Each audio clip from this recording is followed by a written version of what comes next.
Hi, welcome to the Java programming tutorial.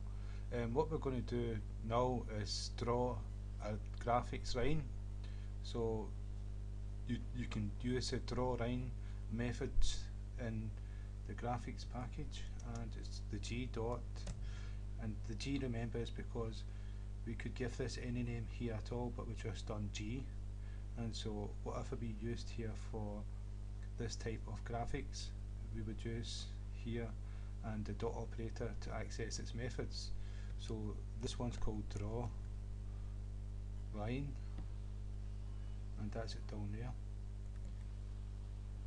And what you see there is there's two, it's x1, y1, x2 and y2, right? And we'll change them in a moment.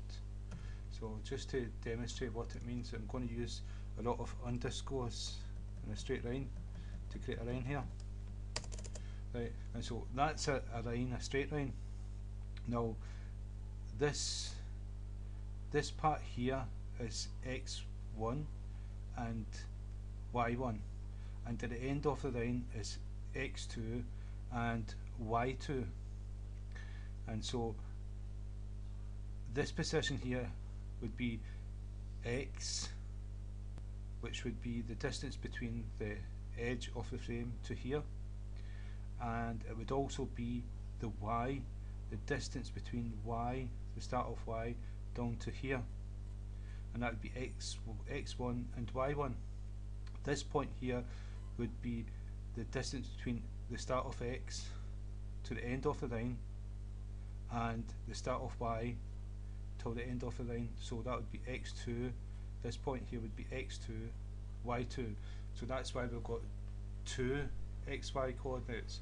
So that means we can have a diagonal line if we want it. So we'll take this away and we'll fill in a position here. So we'll do 300 and we'll go down 300,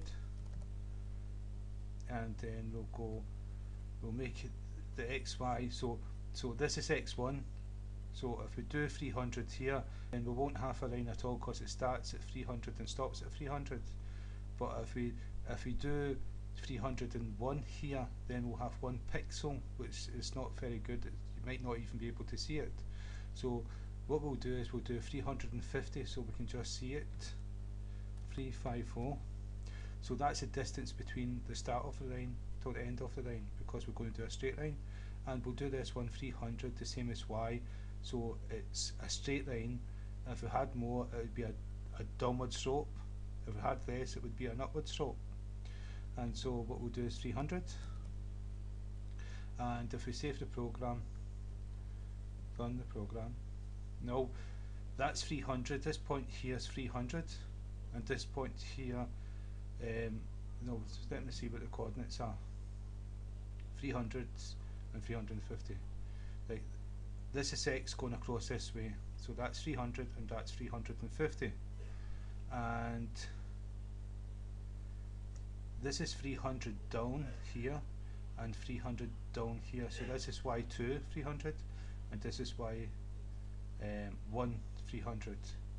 So if we change that, if we make x 100, you'll see we'll have a bigger line.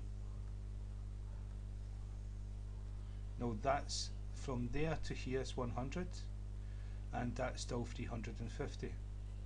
Now if we change the coordinates to have an upward slope, so this would be like 300 from here to there, and say this is like 200 from here to here. So what we'll do is we'll change y2 to 200, which is smaller than the y1, so we're going to have an upward slope. And so now this is x 100, x1 100, y1 300, this is x2 350, and xy2 200, and so it's upward slope. So we're going to have a downward slope. This will still be 300, but we'll put this to 400. Instead of 200, we're going to have 400, so it's going to be a downward slope. Save, run the program, and now we've got a downward slope. So that's drawing straight lines, and you can have thicker lines. We'll do that later on. That's the thinnest line possible, but we can have like broader lines, thicker lines, and so we can use lines to make our graphics better. And that can be a line that someone walks on, that we can do the coordinates that they can't fall through it in animation. So that's a line. That's a line. In graphics, it's like drawLine is method for it. And so the next one we'll do, I'm not too sure. There's quite a few methods to go through. Let's see. Right, that's this one for the moment, and I hope that's been of use. And as usual, put this source code on the video, the description of the video, so that you can cut and paste it onto Eclipse or whatever one you're using, and run a program and play around with it, and become accustomed to it. So again, thank you for your time, and thank you for listening.